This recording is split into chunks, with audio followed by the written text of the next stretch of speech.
आज आपण आज शिवरात्री, शिवजयंती आणि शिवजयंती निमित्ताने शिवाजी महाराजच्या अंगी असणारे चारित्र्य, वक्तशीरपणा, चिकाटी, बुद्धिप्राणवाद आणि विज्ञानाच्या कसोटीतून कोणती गोष्ट समजणे आणि छोट्यातल्या छोट्या गोष्टीतून नवनिर्माण करणे, या सर्व गोष्टी त्यांनी आत्मसात केल्या होत्या. त्यांच्यापैकी एक जरी गुण आपण घेतला तर आपलं जीवन सफल होईल. आणि 12वीच्या विद्यार्थ्यांमध्ये बदललेल्या नवीन अभ्यासक्रमानुसार जो आपण पूर्वार्ध पाहिला होता, आता आपण उत्तरार्धला सुरुवात करत आहोत. तर प्रबोधनपूर्व कालखंडात कॅथोलिक चर्चचे 2 शाखा होत्या. एक कॅथोलिक होती आणि एक प्रोटेस्टंट होती.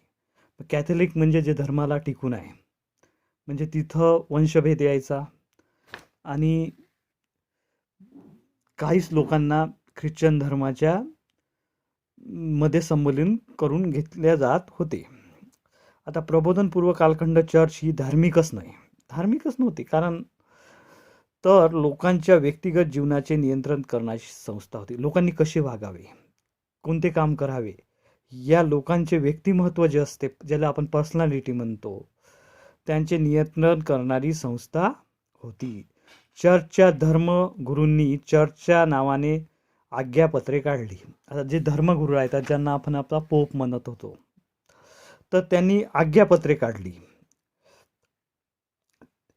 नावाने आज्ञापत्र काढून सामान्य लोकांना आर्थिक पिळवणूक सुरू झाली. धर्माच्या नावावर आर्थिक पिळवणूक सामान्य लोकांची सुरू केली. तसेच स्वतंत्र विचार करण्यास किंवा मांडण्यास बंदी घालण्यात आली होती.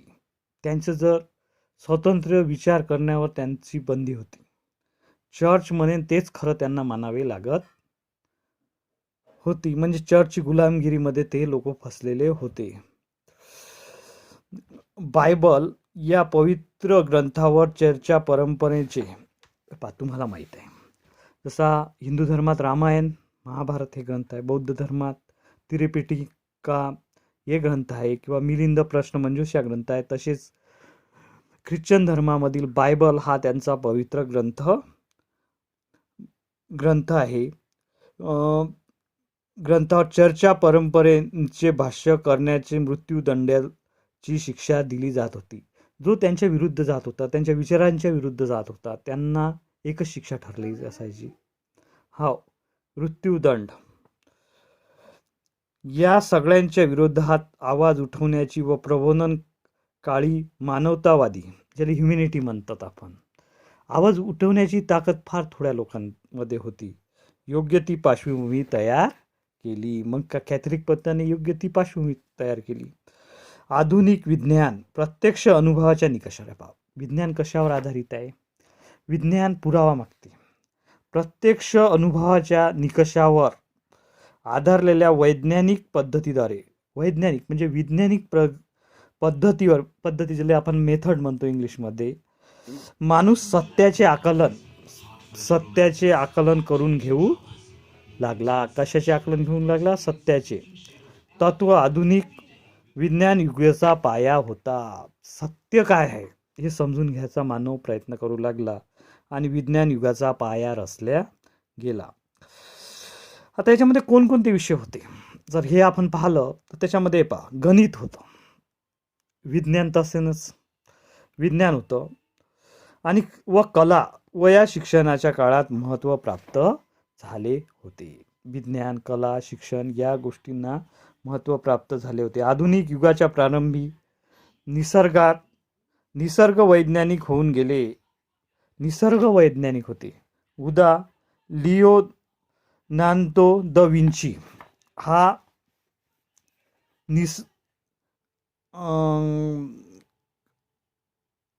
निसर्ग वैज्ञानिक होता. निसर्गात काय बदल होते याच्या अनुसार याने आपले कार्य, हे नाव महत्त्वाचं आहे, लिओनार्दो दा विंची. प्रबोधन काळात विज्ञानाचा प्रभाव कला क्षेत्रावर पडला. प्रबोधन जेव्हा सुरू झालं तेव्हा कला क्षेत्रातही नवनवीन क्षेत्रे उदयास आली.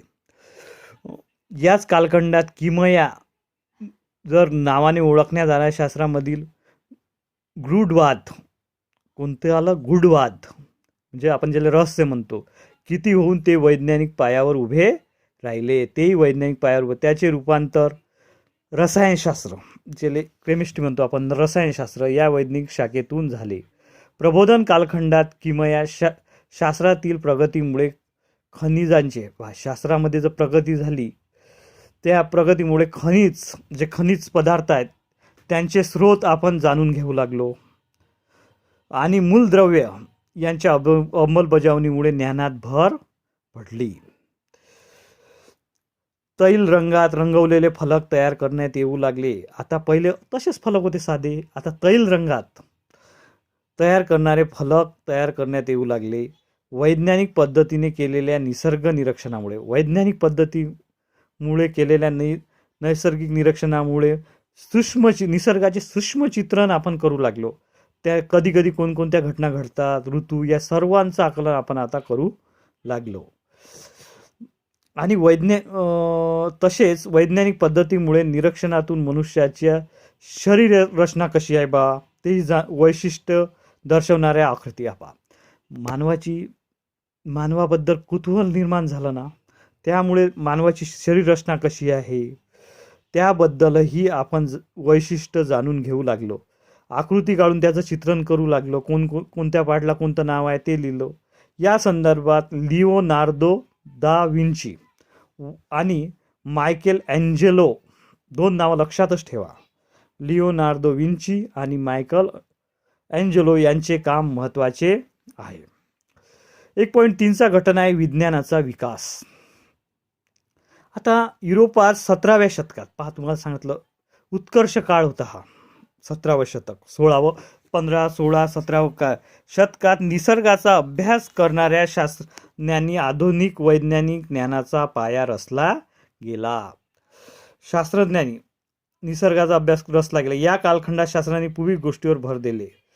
प्रत्यक्ष प्रयोगाद्वारे कोणती गोष्ट सत्य आहे का असत्य ही गोष्ट प्रत्यक्ष प्रयोग करून त्यांनी सिद्ध करायला लागली,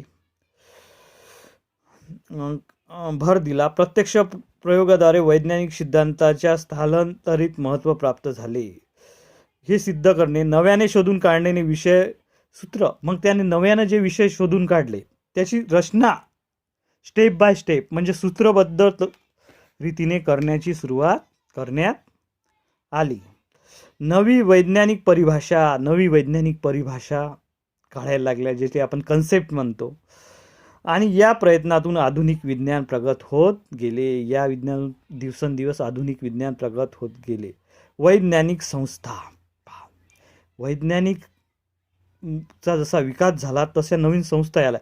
विज्ञानाच्या संशोधनासाठी युरोपात काही संस्था स्थापन करण्यात आल्या. आता विज्ञान संशोधन करायचं असलं तर प्रयोगाचं साहित्य लागते, काही पुस्तकं लागते, काही मनुष्यबळ लागते, त्यांना स्पेशल खोली, रूम सर्व लागतात. त्यासाठी काही संस्था निर्माण करण्यात आल्या.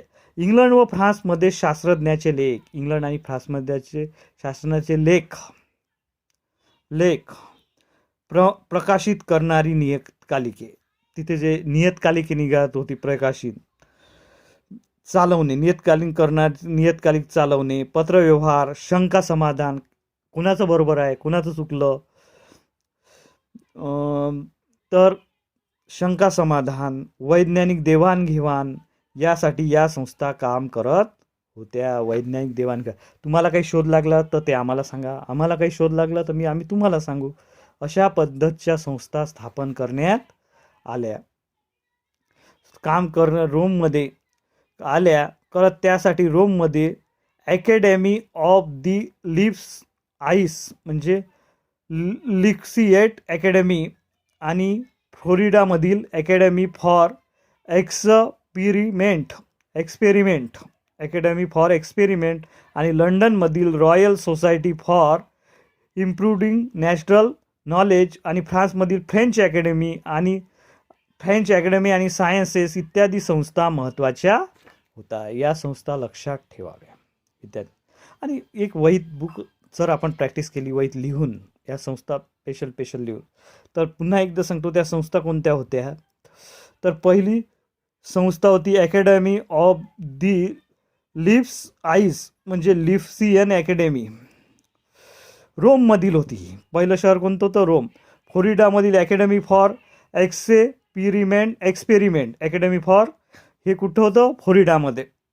आणि त्याच्यानंतर लंडनमधील रॉयल सोसायटी ऑफ इन्फिट्यू नॅचरल नॉलेज आणि फ्रान्समधील होतं फ्रेंच अकॅडमी फॉर सायन्सेस इत्यादी संस्था महत्त्वाच्या होत्या.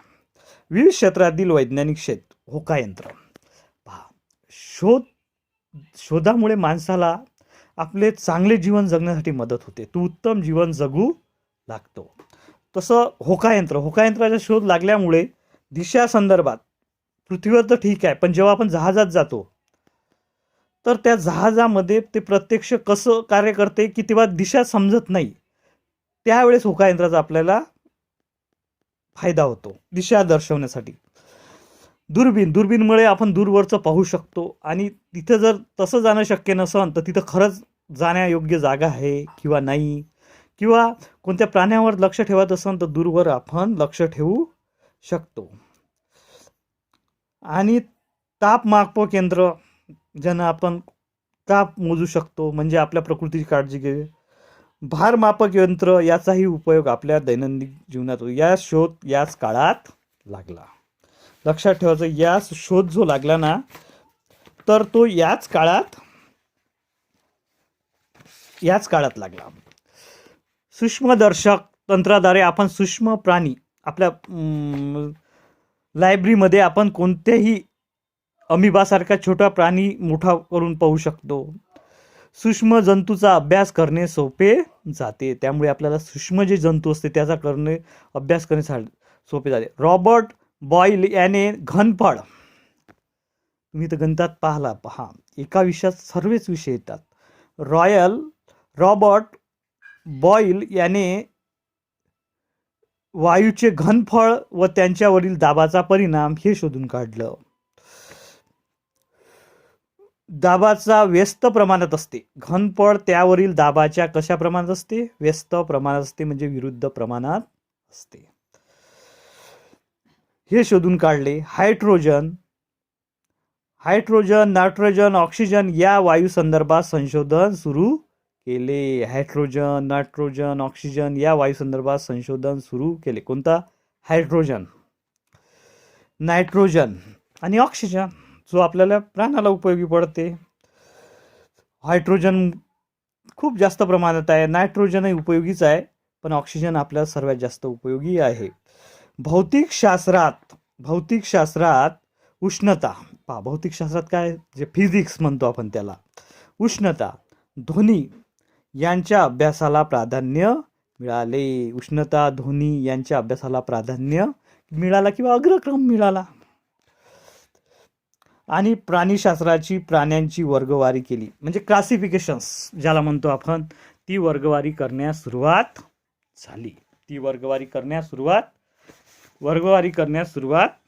झाली. आता वस्त्र उद्योग. तर इंग्लंडमध्ये लोकरीपासून वस्त्र विणणे सर्वात मोठा वस्त्र उद्योग प्राचीन काळी भारतात होता, पण तो मिटला आपली संस्कृती. पण आता जो वस्त्र उद्योग आहे इंग्लंडमध्ये, लोकरीपासून वस्त्र विणणे हा व्यवसाय पूर्वभात, कारण तिथं थंड वातावरण होतं. आणि इंग्लंडचं जर आपण जिओग्राफिक दृष्टीनं जर पाहिलं तर इंग्लंडमध्ये टेकड्या जास्त आहे आणि शेतीयोग्य जमीन कमी आहे. त्यामुळे तिथं मेंढी पालन, गुरेपालन हा व्यवसाय जास्त चालतो. त्यामुळे मेंढीपासून लोकर विणणे हा व्यवसाय तिथे पूर्वाभार चालत आला होता. तो घरगुती स्वरूपाचा होता. पण 1738 जॉन के, कोण नाव होतं त्याचं, लक्षात ठेवजा, जॉन के याने धावता घोटा तयार केला. यानं काय केला मग? असा धावता घोटा तयार केला. का त्या धावत्या घोट्याच्या अनुसार तयार केला. या घोट्यामुळे वस्त्र विणण्यास कामाला काय झाली मग गती. जे एक महिना विणत होते ते वस्त्र, ते काही क्षणातच, काही दिवसातच शक्य झाले, काही तासातच शक्य झाले.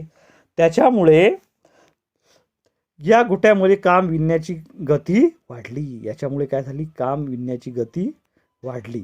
त्याचा पुढचा टप्पा स्पिनिंग जेनी या यंत्राने गाठला. अद्ययावत यंत्र स्पिनिंग जेनी त्याने गाठला. इंग्लंडमधील जेम्स हर ग्रीवन जे काय नाव होतं, जेम्स हरग्रीवन यांनी स्पिलिंग जेनी. कोणतं तयार केलं? Spilling jenny. जेम्स हरग्रीवन, लक्षात ठेवायचं, याने तयार केले, नावाचे यंत्र तयार केले.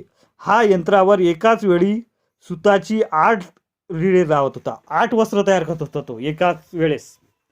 1 2 3 4 5 अशी 8 वस्त्रे तो तयार करत होता. 8 खिळे लावत गेले. त्यामुळे कामातील श्रम काय झाले मग? कमी झाले आणि कामाचा वेग वाढला. आणि 1769 मध्ये रिचर्ड आर्कराइट याने सूत कातण्यासाठी सुधारित यंत्र बनवले. कोण? रिचर्ड आर्कराइट याने सूत कातण्यासाठी सुधारित यंत्र बनवले. या यंत्राद्वारे अधिक पीळदार व मजबूत धागे तयार करण्यात आले. आणि 1779 मध्ये सॅम्युअल कॅम्पोज याने म्यूल नावाचे सुधारित सूतक यंत्र तयार केले. या यंत्रामुळे वस्त्रकामांना वेग आला. वस्त्रकामांना काय आला? वेग आला. जवळपास 200 पटींनी वाढला. हा वेग जवळपास 200 पटींनी वाढला. 1985 मध्ये एडवर्ड कार्टराइट याने यंत्रमाग बनवला. कोण बनवला? एडवर्ड कार्टराइट याने काय बनवला? यंत्रमाग बनवला. आणि 1793 मध्ये कॉटन जिन नावाचे यंत्र आले. मग त्याच्यापेक्षाही अधिक सुधारित, कारण कोणताही विकास स्टेप बाय स्टेप होत असतो, एकदम होत नसतो. त्याने कॉटन जिन नावाचे यंत्र आले. आणि या यंत्राद्वारे कापसापासून सरकी वेगाने वेगळी करता येऊ लागली. कापसापासून सरकी काय झाली मग? वेगाने अलग केव्हा. आता त्याच्यानंतर येते धातुविज्ञान. इंग्लंडमध्ये लोखंडाच्या खाणी होत्या. इंग्लंडमध्ये काय होत्या? लोखंडाच्या खाणी होत्या. आणि या लोखनिजाचा शुद्ध लोखंड निर्माण करण्यास तंत्रात, पण लोखंड अशुद्ध स्वरूपात असते. जेव्हा खाणीत असते ते शुद्ध स्वरूपात नसते. आणि ते निर्माण करण्यास तंत्राची गरज पडत होती. हे खनिज वितळण्यासाठी, आता जे अशुद्ध स्वरूपाचं जे लोखंड मिळते ना, ते वितळा लागते. ते काय करावं लागते? वितळा लागते. बाकीचे घटक त्याच्यामधून अलग करून ते लोखंड निर्माण करावं लागते. तर हे खनिज वितळण्यासाठी लाकडाऐवजी दगडी कोळसा वापरण्यात येऊ लागला. पहिलं लाकूड वापरो, पण लाकूड तितकं वेळ नाही आणि त्याचा फायदाही जास्त होई नाही. त्याऐवजी आता दगडी कोळसा वापरण्यात आला. दगडी कोळसा हा खाणीमध्ये मिळतो. जीवाश्म जिथे दबून जातात ना, त्या खाणीमध्ये दगडी कोळसा मोठ्या प्रमाणात मिळतो. लाकडी कोळसा चालवण्यात येऊ लागला. त्यामुळे उच्चतम तापमान असणाऱ्या भट्ट्या तयार झाला. त्यामुळे काय झालंय? उच्चतम तापमान असणाऱ्या भट्ट्या निर्माण झाल्या. परिणामी लोखंडाचे उत्पादन वाढले. पुढे कोळशाच्या भट्ट्या रसशीतपणे तापवतात. कशा तापवतात? रसशीतपणे तापवतात. आणि कोळशाच्या भट्टीत हवा खेळवणे या कामासाठी स्वतंत्र यंत्रे निर्माण झाली. आता इथं हवा पाहिजे असते, कारण कोणत्याही ज्वलनशील ज्वलनासाठी तुम्ही ऐकलं असाल की ऑक्सिजनची आवश्यकता असते. पण हवा खेळवणे कामासाठी स्वतंत्र यंत्रे आता निर्माण होऊ लागली. ओतून लोखंडी पट्टिका, उदा रेल्वे रूळ पहा, त्याच्यापासून लोखंडा पट्टिका, त्यापासून काय तयार झालं? लोखंड पट्टी जी असते त्यापासून रेल्वे रूळ. पहिली रेल्वे भारतात 1853 मध्ये धावली होती. लोखंडाचा रस साच्यात ओतून, लोखंडाचा जो रस आहे तो साच्यात टाकायचा आणि लोखंड पट्टिका त्याच्यामधून तयार करा. उदा रेल्वे रूळ तयार करण्याची पद्धत आली. आणि 1865 मध्ये लोखंड रसाचे, कधी काळ आला? 1865.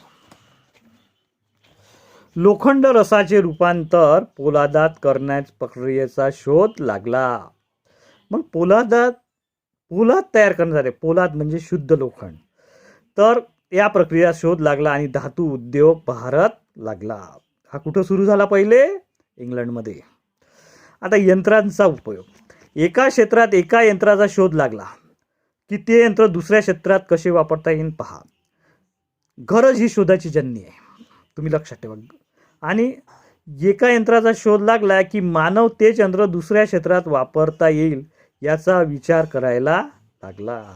आपण जे यंत्र वापरलं ते दुसऱ्या क्षेत्रामध्ये कसं वापरता येईल याचा शोध मानव घेऊ लागला. विचार करायला लागले. यातून नवनवीन यंत्रे तयार झाली. आता लोखंडापाशी काय काय बनवता येईल आपल्याला जीवन उपयोगी? तर 1883 मध्ये बेल याने roller cylinder roller cylinder printing म्हणजे प्रिंट करणारं रोलर सिलेंडर शोधून काढलं. कपड्यावरील छपाईसाठी कशासाठी उपयोग झाला? कपड्यावर छपाईसाठी यंत्राची निर्मिती केली. 1809 मध्ये बुटाच्या आतील तळवे 1809 मध्ये बुटाच्या आतील जे तळवे आहे ते तयार करण्यात आली आणि टाचा एकत्र जोडण्याचे काम यंत्राद्वारे होऊ लागले. कपडे शिवण्याची शिलाई यंत्र पहा. तुम्ही मशीन जर पाहिली, तुम्ही थोडे पाहत जा, इतिहासामध्ये इंटरेस्ट घ्या. तर कपडे शिवण्यासाठी शिलाई यंत्रे तयार करू लागले. जेम्स वॅटने बाष्पावर चालणारे पहिले स्टीम इंजन कोण लावला? बाष्पावर चालणारा स्टीम इंजन शोध जेम्स वॅट. आणि याच्यापासून खऱ्या अर्थाने सुरुवात झाली यंत्रयुगाला. तयार केले. हे इंजन सुरुवातीला खाणीतून कोळसा व कच्चे लोखंड बाहेर आणण्यासाठी लोखंड कायसाठी उपयोग होऊन राहिला? कोळसा आणि कच्चे लोखंड बाहेर आणण्यासाठी वापरतात. पुढे ते वस्त्र उद्योगासाठीही उपयोग करण्यात आला. बाष्पशक्तीवर चालणारा नांगर पहा. बाष्पात मोठी ताकद असते. तुम्हाला एक म्हणजे उदाहरण सांगतो. तो पहिले लहानपणी एक डोंगा यायचा, त्याची वात गरम केली की तो चालायला लागायचा. तर बाष्पावर चालणारी नांगर सुद्धा तयार करण्यात आली. कापडी यंत्रे कपासी यंत्रे तयार करण्यात आली. गवत कापणारी यंत्रे कपासी यंत्रे म्हणजे कापूस मानवाची जिथे कमतरता आहे तिथे कापणी यंत्रेचा उपयोग होऊ लागला. आज तर सर्रास आपण कापणी यंत्राचा उपयोग करतो, मशीनच आहे सर्व याला. गवत कापणारी यंत्रे तयार करण्यात आली. तयार करण्यात आली. यामुळे शेतीची कामे जलद करण्यात आली. अमेरिकन रॉबर्ट फुलटन याने स्क्वेअरमॉट ही बोट बाष्पशक्तीवर चालवली. कशावर चालवली? बाष्पशक्तीवर चालणाऱ्या बोटी सुद्धा तयार होऊ लागल्या. बाष्पशक्तीच्या मदतीने जमिनीवर वाहतूक करण्याचा पहिला प्रयोग जॉर्ज स्टीफन्सन याने केला. पहिला प्रयोग कोण केला? बाष्पावर मदतीने जमिनीवर चालणारं पहिलं वाहन कोण बनवलं? तर ती बनवलं जॉर्ज स्टीफन्सन याने तयार केली. बाष्पशक्तीवर चालणारे आगगाडी इंजिनही सुद्धा त्यांनी तयार केले. बाष्पशक्तीवर चालणारे इंजिन सुद्धा तयार केले. लिव्हरपूल ते मँचेस्टर हे अंतर रेल्वे इंजिनने पार पडले. लिव्हरपूल आणि मँचेस्टर हे अंतर रेल्वे इंजिनने पार पडले. पुढे रेल्वे सेवा विस्तारली. लिव्ह पासून मँचेस्टर म्हणजे ज्याला वस्त्र उद्योगाचं केंद्र होतं मँचेस्टर इंग्लंडमधील, तर ते मार्ग जोडण्यात आले. युरोपामधील रेल्वे सुरू झाल्यावर तेथील प्रवासाचा वेळ कमी झाला. कारण रेल्वे तयारमुळे जे पैदल जात होते, टांग्यानं जात होते, आता ते रेल्वेनं जायला लागले, त्यामुळे वेळ कमी झाला. या शोधामुळे इंग्लंडमधील व्यापाऱ्यांना इतर देशाच्या वसाहती प्रस्थापित करण्यासाठी मदत झाली. पहा, मग आता काय झालं की यंत्राचा शोध लागला, पण कोणताही कारखाना चालवण्यासाठी कच्चा माल लागत असते आणि कच्चा माल इंग्लंडमध्ये पुरेसा नव्हता. तर त्यांना आता बाहेरच्या बाजारपेठा आवश्यक वाटू लागला, कारण तिथचा कच्चा माल बाहेर देशात विकायचा, तिथून कमी पैशात कच्चा माल भेटवायचा ते प्रयत्न करायचे, कारण शेवटी व्यापारी म्हटला की तो नफा पाहतोच. आणि मार्लो पोलो हा इटलीमधील प्रवाशांचे युरोपात मार्लो पोलो हा इटालियन कोणता प्रवासी होता? तो इटालियन प्रवाशाने युरोपात सर्वप्रथम चीनची व आशिया खंडातील इतर देशाची ओळख करून दिले. सर्वप्रथम जर आशिया खंडातील इतर देशाची ओळख चीन आणि इतर आशिया खंडातील देशाची ओळख करून दिली? तर मार्लो पोलो याने करून दिली. मार्लो पोलो हा चीनमधील कुबलाईन खान या राजाच्या दरबारी राहिला. कोणत्या राजाच्या दरबारी राहिला? चीनमधील कुबुलाई खान या राजाच्या दरबारी तो राहिला. तेथे त्याने तिथे ते चीनलाच लागून एक प्रांत आहे मंगोलियन आणि चीनी भाषाचा अभ्यास केला. कारण जिथं आपण व्यापार करायचा असते किंवा जी गोष्ट समजून घ्यायची असते तर तिची स्थानिक जी भाषा असन, स्थानिक संस्कृती असन, याचा अभ्यास करावाच लागतो. इब्न बबूता विविध कारणासाठी भारत आणि मालदीव. आता इब्न बबूता भारत कुठं गेला? हा भारत पहिलं. दुसरा गेला हा मालदीव.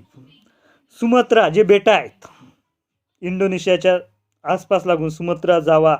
तर चीन भारताला लागूनच आहे चीन. स्पेन, सांडिनिया व पूर्व आणि पश्चिम आफ्रिका या प्रदेशात इब्न बबूआ फिरला. या प्रदेशात कोण फिरला? इब्न बबूआ हा फिरला. आणि मध्ययुगातील प्रसिद्ध प्रवासी होता. हा कोण होता? मध्ययुगातील प्रसिद्ध प्रवासी होता. मध्ययुगातील हा प्रवासी होता आणि हा इतिहास लेखक सुद्धा होता. आणि जो आक्रमण करता आला त्याने भारताचाही अभ्यास केला होता, दरबार राहिला होता आणि हा खूप देशाचं याने भ्रमण केलं आणि त्या देशाच्या भ्रमणाच्या अभ्यासातून त्यांनी इतिहासावर परगट असे लेखन केले होते.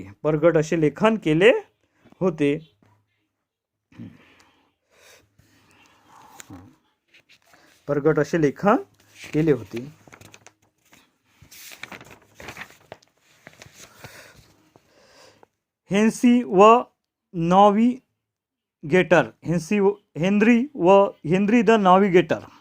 आता जो हा हेन्री द नॅव्हिगेटर आहे 15व्या शतकातील पोर्तुगीज जे गोव्यात खूप वर्ष राज्य होतं त्यांचं, ते या राजपुत्राने, हा राजपुत्र होता. कोण होता? हेन्री दी नॅव्हिगेटर.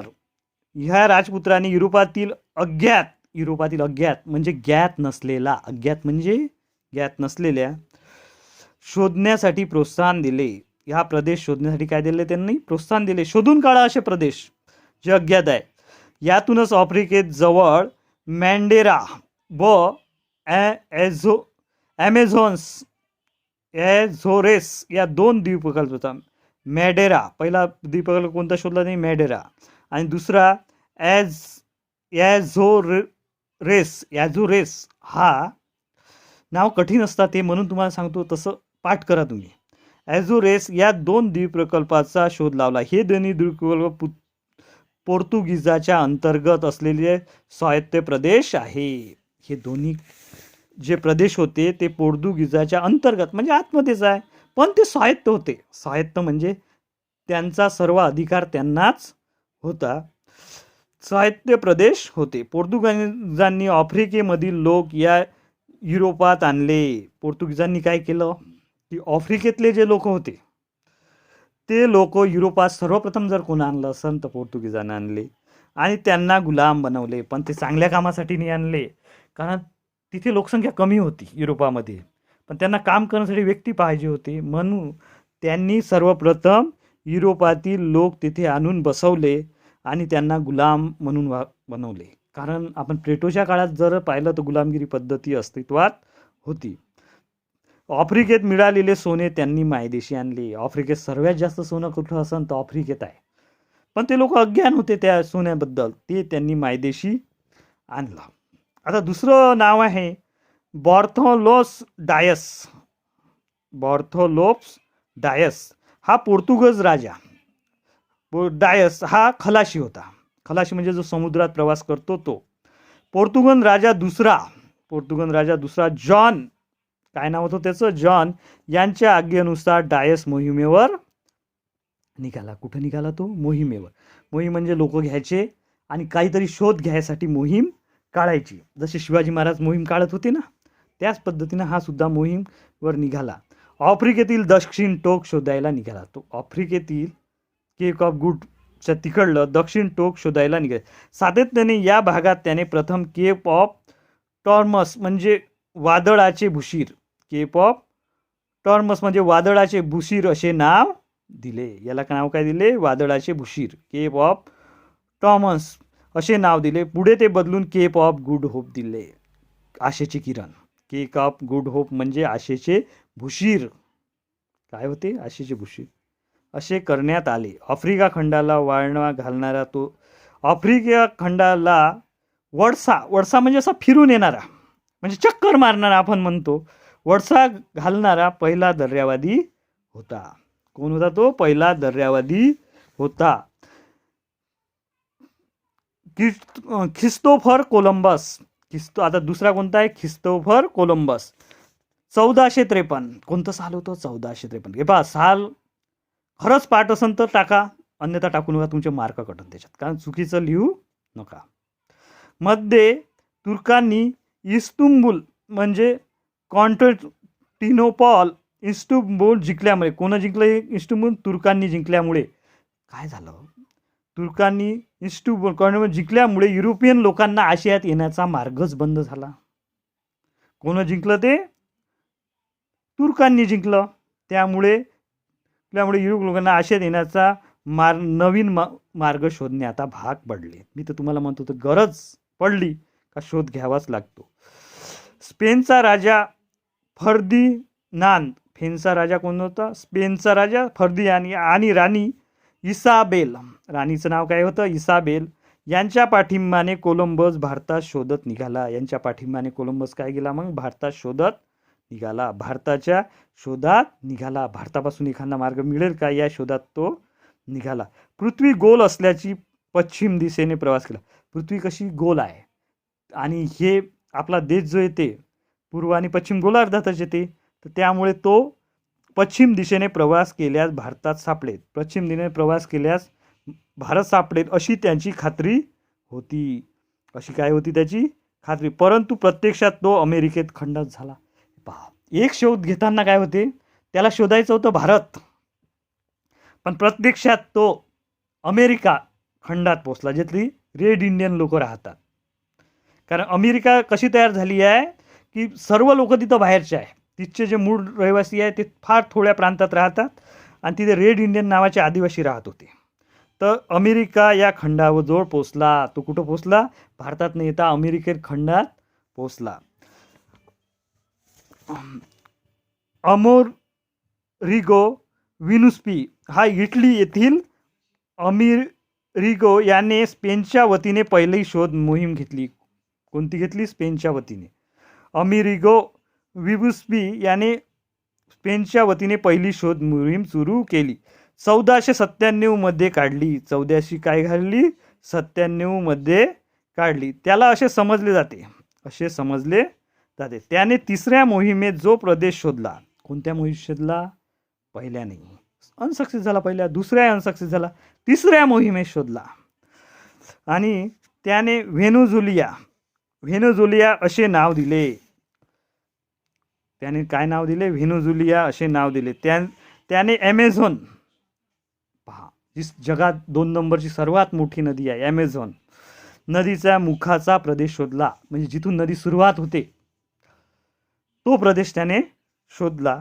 त्याच्या नावावरून अमेरिका खंडाचे नाव पडले. त्याने शोधला म्हणून त्याच नावावरून त्या खंडाला अमेरिका खंडाचे नाव पडले असे मानले जाते. आता त्याच्यानंतर आपण पाहू वास्को दी गामा. काय पाहू? वास्को दी गामा. तर 1797 मध्ये 4 जहाजे, किती जहाजे? 4 जहाजे आणि 170 खलाशी होते. 4 जहाजे होते, 170 खलाशी होते, घेऊन वास्को दी गामा. कोण निघाला? वास्को दी गामा हा दर्यावर्दी, म्हणजे जो जहाजाचा मेन कप्तान असतो ना, त्याला आपण दर्यावर्दी म्हणतो, आणि भारताकडे निघाला. याने मग भारतात शोधण्याची मोहीम निघाला. आफ्रिकेच्या प्रवासात मालिंदी या बंदराच्या भागातील एक भारतीय वाटाड्याबरोबर, मालिंदी या बंदरात एका भारतीय वाटाड्याबरोबर वास्को दी गामा, म्हणजे त्यालाही शोध घेताना कोणत्या व्यक्तीचा आपण म्हणतो तो एकटा नाही आला, त्याने एक भारतीयांना सोबत आणलं होतं, कारण तो व्यापार करत होता. मालिंदी या बंदरात एका भारतीय वाटाड्याबरोबर, वाटाड्या म्हणजे इकडून तिकडे माल नाही राहणार, आणि वास्को दी गामा कलिखत. कोझिकोडे. कलिखत म्हणजे गोव्याजवळ आहे ते कलिखत. कोझिकोडे बंदरात 1498 साली पोचला. कधी पोचला? 1498. त्याने कालिकतचा राजा झॅमुरीन, तेव्हा कलिकतचा राजा कोण होता? झॅमुरीन, यांच्याकडे व्यापाराची परवानगी मागितली. कारण त्यावेळेस राजा हा सर्व सत्ताधीश होता, त्यामुळे परवानगी कोणाला मागायला लागत होती? राजाला. आणि परवानगी मिळाल्यावर तो पोर्तुगाजामध्ये परतला. कुठं परतला? पोर्तुगीजामध्ये. तो पुन्हा दोनदा भारतात आला. तो पुन्हा किती वेळा आला? नंतर दोनदा भारतात आला. गोवा, कोची, केरळ, कोची आणि गोवा येथे पोर्तुगाजाचे राज्य स्थापन झाल्यावर या दोन याच्यात काय केलं त्यानं? पोर्तुगीजाचं राज्य स्थापन केलं. मग सर्वप्रथम विदेशी सत्तेत येणारे कोण? पोर्तुगीज. तो पहिला व्हाईसराय झाल्यावर तो पहिला काय झाला? व्हाईसराय. आणि युरोपातील देश आणि भारत यांच्यातील व्यापारी संबंध त्यांच्या प्रयत्नाने सुरू झाले. आता आफ्रिकेतील युरोपातील वसाहती वाढले. याचे कारण? आफ्रिकेत युरोपातल्या वसाहती का वाढलं? मी तुम्हाला पहिलाच सांगितलं. आफ्रिकेमध्ये हिरे, सोने, तांबे यांच्या खाणी मोठ्या प्रमाणात होत्या. सुपीक भूमी होती, लाकूड होते, वनस्पती इत्यादी गोष्टीची मोठ्या प्रमाणात उपलब्धता होती. पुढे पोर्तुगीजने आफ्रिकेतून स्थानिक लोकांना पकडून आफ्रिकेतील स्थानिक लोकांना पकडून घेऊन गुलाम बनवण्याचा धंदा प्राचीन काळापासून चालत होता. तर त्यांनी काळे लोक तिकडे काम करण्यासाठी विकले. आणि तो उपलब्ध असणारा श्रम ही युरोपीय महत्त्वाची गरज होती. कारण कारखान्यात काम करायला लोक तर पाहिजेच. कोणताही उद्योग जर मोठा होत असेल तर कामगारामुळे होतं. आणि श्रम करण्यासाठी व्यक्ती अपुऱ्या असल्या तर उत्पादन होत नाही. त्यासाठी मग त्यांनी महत्त्वाची गरज होती, त्यामुळे युरोपांचा गुलामांचा व्यापार सुरू केला. मोठा गुलामांचा व्यापार भरत होता. आणि त्या गुलामाच्या व्यापारात जसं आपण पैशानं कोणती वस्तू घेतो तसं व्यक्ती पैशानं विकत भेटत होते. आता त्याच्यानंतर आहे फर्डिनांड मॅगेलन हा पृथ्वी प्रदक्षिण निघालेला. हा काय निघाला? कशाला निघाला होता? पृथ्वी प्रदक्षिणाला. फर्डिनांड मॅगेलन निघालेला पहिला प्रवासी म्हणून हा पृथ्वी प्रदक्षिणा करणारा हा पहिला प्रवासी होता. स्पेनचा राजा चार्लस याने ही मोहीम आखली होती. फ्रेंचचा राजा कोण? चार्लस याने ही मोहीम आखली होती. मोहीम सुरू असताना मॅगेलन फिलिपाईन्स कुठे आला? फिलिपाईन्स येथे मारला गेला. पण मोहीम सुरू असताना फिलिपाईन्सला काही जे लोक होते त्यांनी त्याला मारून टाकले. मात्र सहकाऱ्यांनी पृथ्वी प्रदक्षिणेची मोहीम पूर्ण केली. पण त्यांच्या सहकाऱ्यांनी हार मानली नाही. त्यांनी सॅम्युअल डी सॅम्प्लेन या फ्रान्समध्ये जन्मलेल्या सॅम्प्लेन याने उत्तर अमेरिकेचा शोध लागला. सॅम्युअल डी सॅम्प्लेन याने कोणत्या भागात शोध लावला? ते दक्षिण अमेरिकेने उत्तर अमेरिकेचा शोध लावला. मोहिमा काढल्या. तेथे फ्रेंच वसाहती स्थापन केल्या. त्याने कॅनडामधील कोणतं? क्यूबेक या शहराची स्थापना केली. निघू दे.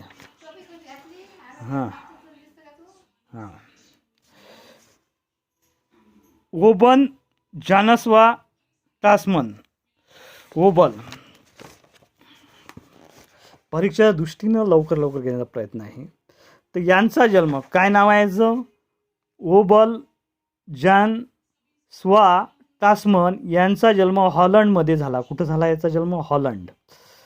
या प्रदेशाचा शोध घेण्यासाठी वसाहतवादी स्पर्धेत त्याने न्यूझीलंड या प्रदेशाचा शोध लावला. त्याने कोणत्या देशाचा शोध लावला? न्यूझीलंड. आता न्यूझीलंड कुठे आहे?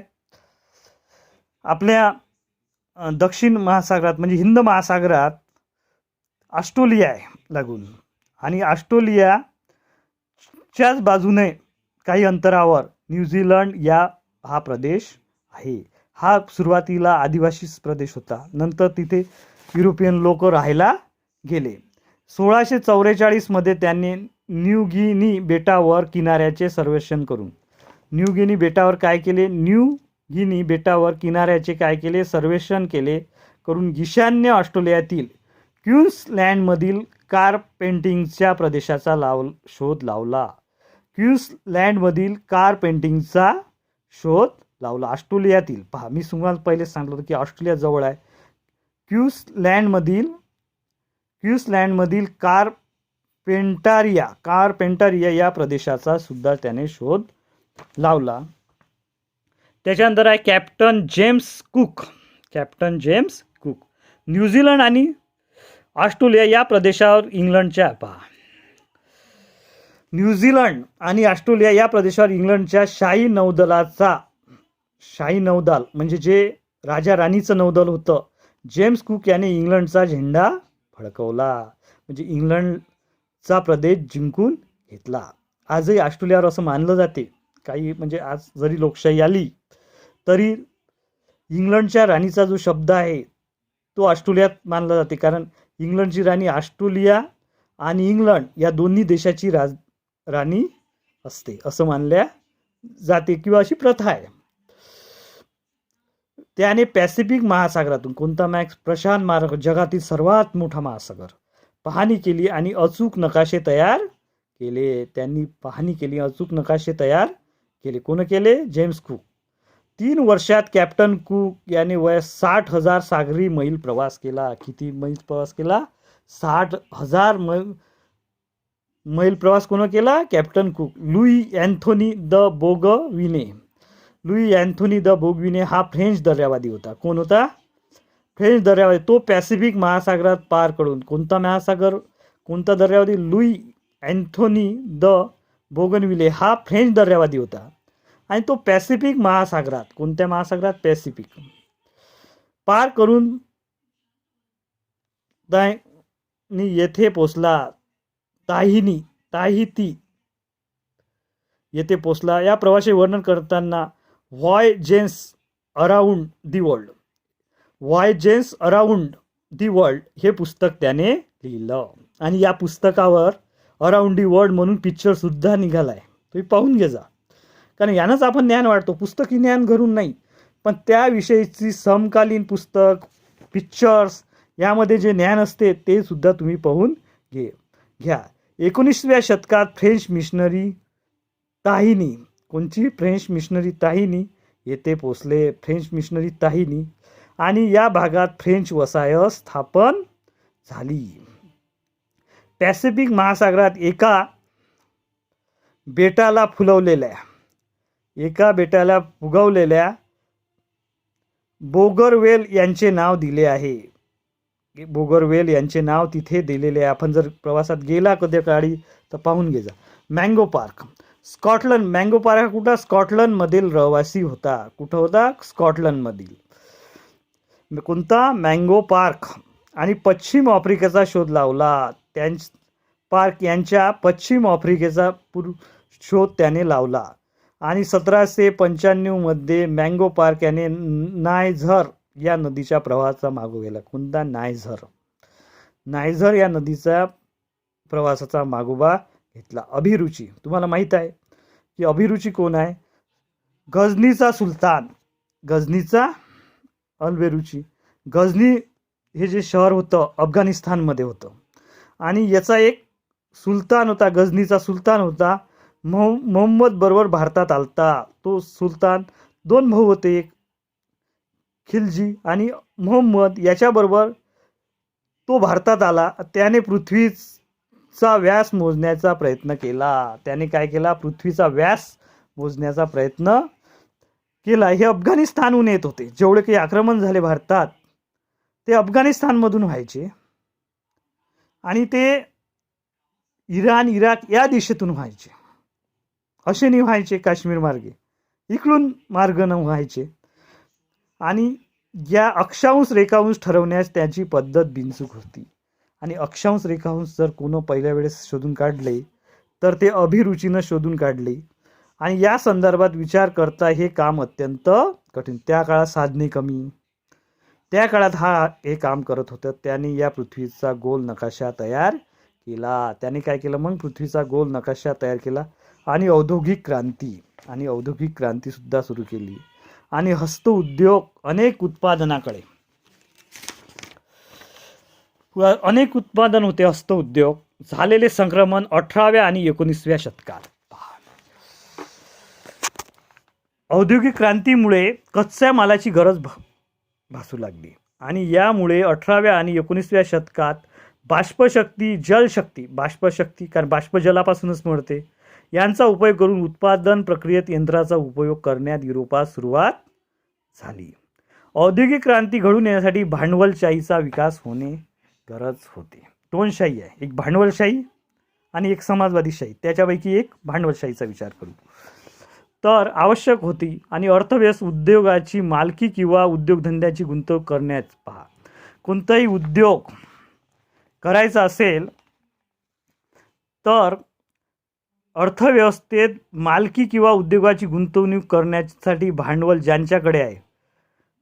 ज्यांच्याकडे आहेत असा भांडवलदार वर्ग अस्तित्वात आला. असा कोणता वर्ग अस्तित्वात आला? भांडवलदार वर्ग अस्तित्वात आला.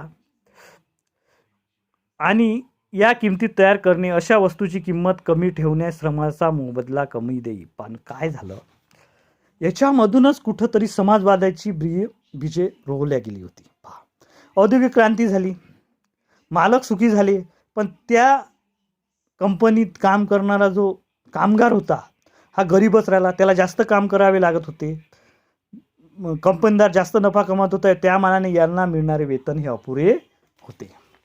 कसे बसे ते आपला प्रपंच चालवत होते. अधिकाधिक नफा मिळवणे अशी भांडवलशाही व्यवस्थेची वैशिष्ट्य होती. अधिकाधिक नफा मिळवणे अशी भांडवलशाहीची काय होती? वैशिष्ट्ये होती. भांडवलशाही अर्थव्यवस्थेत खाजगी मालकी. भांडवलशाही अर्थव्यवस्थेतील खाजगी मालकी. भांडवलशाही अर्थव्यवस्थेतील खाजगी मालकी उत्पादनाच्या वस्तूचे उत्पादन करून उत्पादनाची जी वस्तू आहे त्याचे उत्पादन करून किंमत ठरवणे. किंमत काय करणे? ठरवणे. तसेच नफ्याचे प्रमाण ठरवणे. तसेच नफ्याचे प्रमाण किती आहे हे सुद्धा ठरवावे लागत होते. स्वातंत्र्य आणि उपभोक्ता निवडीचे स्वातंत्र्य ज्याला फ्रीडम म्हणतो आपण, आणि उपभोक्ता निवडीचे स्वातंत्र्य यासारख्या गोष्टी अवलंबून होत्या. तसेच नफ्याचे प्रमाण किती असावे याचाही विचार करणं आता जरुरी वाटू लागलं. इंग्लंडमध्ये औद्योगिक घडून येण्यासाठी अनुकूल पार्श्वभूमी होते. इंग्लंडमध्ये पार्श्वभूमी चालते. उद्योग, लोह खनिज भरपूर प्रमाणात होते. कोळशाचे साठे मोठ्या प्रमाणात होते. दमट वातावरणात कपडा लवकर. मुंबईत कपडा का तयार होतो? कारण तिथं वातावरण दमट आहे. आणि इंग्लंडमधील वातावरण कसे होते? दमट होते. तिथं समुद्रकिनारा असते. अहमदाबाद असो, मुंबई असो, किंवा इंग्लंड असो, मँचेस्टर असो, तिथे दमट वातावरणात कपडा तयार होते अशी पार्श्वभूमी होती. आणि सुती कापडाचा उद्योग येथे भरभरीत आला होता. इंग्लंडच्या ताब्यात वसाहतीचा मोठा प्रदेश होता. कच्चा माल लागतो कोणत्याही धंद्याला, तो वसाहतीचा मोठा प्रदेश असल्यामुळे कच्चा माल कमी किमतीत त्यांना भेटत होता. आणि ती विकायला खूप साऱ्या अर्ध्या जगावर असं सांगितलं जातं की इंग्लंडचं राज्य होतं. ॲक्च्युअली ते नव्हतं, पण त्यामुळे तो माल विकायला सुद्धा त्यांना खूप प्रमाणात लागत होते. नाविक जोरावर कच्चा माल प्रक्रिया करून पुन्हा पक्का मालाचे रूपांतर इंग्लंडच्या ताब्यात असलेल्या वसाहती विक्रीत पाठवल्या येऊ लागल्या. मिळणाऱ्या नफ्यातून इंग्लिश व्यापाऱ्यांना मोठ्या प्रमाणात अतिरिक्त भांडवल उपलब्ध झाले. जोरावर कच्चा माल सहज शक्य झाले. नाविक सामर्थ्याच्या जोरावर माल प्रक्रिया पुन्हा पक्क्या मालांच्या रूपात इंग्रजांच्या ताब्यात असलेल्या वसाहतीमुळे, इंग्रजांच्या ताब्यात ज्या वसाहती होत्या त्यामुळे त्यांना कच्चा मालाची मुबलकता होती आणि त्या विकायच्या बाजारपेठा त्यांच्याच अधिपत्याखाली होत्या किंवा अधिकारावर होत्या. त्यामुळे तो विकणे होते येऊ लागले. अतिरिक्त भांडवल उपलब्ध झाले. याच्या जोडीला कमी मोबदल्यात कामगाराचे श्रम, कमी मोबदल्यात त्यांना भरपूर गुलाम कामगार मिळत होते. आणि या इंग्लंडच्या औद्योगिक क्रांतीची सुरुवात झाली. या औद्योगिक क्रांतीने भारतावर दूरगामी परिणाम झाले. आता ते परिणाम कोणते झाले दूरगामी? तर येथील हस्तव्यवसाय नष्ट झाला. येथील जे 12 बरलूचे दार होते किंवा 17 पगड जातीचं वर्चस्व होतं ते नष्ट झालं. देशी उद्योग नष्ट झाले. त्यांचे उद्योगधंदे ते गुलाम होऊ लागले. शेतसारा झाल्यामुळे शेती विकून ते धंद्यावर लागले, तेही पुरून नाही राहिलं होतं. म्हणजे जे प्राचीन काळापासून जे स्वयंपूर्ण अर्थव्यवस्था भारतामध्ये अस्तित्वात होती ती पूर्ण नष्ट झाली. आणि काही ना प्रकारे आपण कंपनीच्या मालावर अवलंबून लागले. हजारो कामगार बेकार झाले, त्यांच्या श्रमाला महत्त्व झाले नाही. कारण कारखान्यात बनणारा माल हा जलदरित्या तयार होऊ लागला होता आणि तो स्वस्त भेटत होता, पण लोकांची तिकडे ओढ होती. आणि असे दूरगामी परिणाम या अर्थव्यवस्थेवर झाली. आणि इंग्लंडमध्ये औद्योगिक क्रांतीनेच भारतात आणि घरगुती उद्योगाचा ऱ्हास झाला. जे घरगुती उद्योग होते त्याचा ऱ्हास झाला. आणि भारतातील जो पिढ्यानपिढ्या कापड उद्योग होता तो त्याचा ऱ्हास झाला. सरकारचे आर्थिक धोरण भारतापेक्षा दादाभाई नौरोजीने आपल्या ग्रंथात लिहिलं आहे की त्यांचं आर्थिक धोरण असं होतं की भारतापेक्षा इंग्लंडच्या हिताचे होतं. आणि रेल्वे वापरात असल्यामुळे या राष्ट्राचा माल भारताच्या खेडोपाडी पाठवणे शक्य झाले होते. आणि क्रांतीमुळे युरोपात आर्थिक राष्ट्रवाद, कोणता राष्ट्रवाद? आर्थिक राष्ट्रवाद आला. आर्थिक राष्ट्रवाद आपल्या राष्ट्राच्या आर्थिक विकासात प्राधान्य देण्याबरोबर आपल्या राष्ट्रांना प्राधान्य द्यायचं जे आपल्या अधिपत्याखाली आहे. पण जे आपल्याला विरोध करतात, प्रतिस्पर्धी आहे आपले, त्या राष्ट्राची आर्थिक नाकेबंदी करणं, म्हणजे त्याला व्यापाराचा परवाना न देणं, त्यांना कुठंही व्यापार करण्यास मुभा न देणं, अशी जाचक बंधने त्यांनी लावली. आयात निर्यातावर बंदी त्यांनी भारतामध्ये किंवा त्यांच्या अधिपत्याखाली इंग्लंडच्या अधिपत्यात जे देश आहेत तिथं आयात निर्यात करू नये, तो सर्वस्वी अधिकार इंग्लंडचा राहील. परदेशात आपले प्रतिस्पर्धी राज्य येथे वसाहती स्थापन करत असेल तेथे नाकाबंदी केली. आपल्याही वसाहत स्थापन करणे, स्पर्धी विरुद्ध युद्ध करणे प्रसंगी या गोष्टीचा आर्थिक राष्ट्रवादात समावेश होतो. औद्योगिक क्रांतीच्या अतिरिक्त उत्पादनाचा जन्म झाला. त्यांचे आर्थिक राष्ट्रवाद आणि पर्यायाने साम्राज्यवादाला पहा. इंग्लंडने काय उभारले? साम्राज्य उभारले. साम्राज्य उभारल्यातून आर्थिक पिळवून जाते. म्हणजे साम्राज्यवादातच आर्थिक राष्ट्रवादाची बीजे आपल्याला दिसून येते, गुलामगिरीचे बीजे दिसून येते. आणि अविरत पुरवठा चालू ठेवणे, आपल्या पुरवठा मालाची केंद्रे तयार करणे व त्यांचा अविरत पुरवठा चालू ठेवणे, यासाठी आकर्षक ती गुंतवणूक, अबाधित राहणे इत्यादी सुरू केले. वसाहतीचे शोषण करणे सुरू झाले. त्यांच्या अधिपत्याखाली ज्या वसाहती होत्या, जसं नीळ कामगाराचं तुम्ही धरलं, त्यांचं शोषण सुरू झाले. टोकांचा राष्ट्रवाद, काय इंग्लंडचा सूर्य कधीच मावळणार नाही असं त्यांचं वाक्य होतं. आक्रमक प्रवृत्ती, वंशश्रेष्ठ, आमचाच वंश श्रेष्ठ आहे, जगावर राज्य करण्याचा हक्क आम्हालाच आहे, अशी मनशा इंग्लंडची सुद्धा होती. यातूनच इंग्लंड, फ्रान्स, यातूनच प्रतिस्पर्धी कोण आले? इंग्लंड, फ्रान्स, बेल्जियम, जर्मनी इत्यादी राष्ट्रांनी चौरस मैल पै आपल्या साम्राज्याला जोडला. यांची स्पर्धाच लागली होती, कोण साम्राज्य वाढवण. आणि आपण युरोपातील वसाहतीवादी माहिती भेटू असे धरून आजचा हा पाठ मी समाप्त करतो. पण या पाठात तुम्ही वाचून घ्या.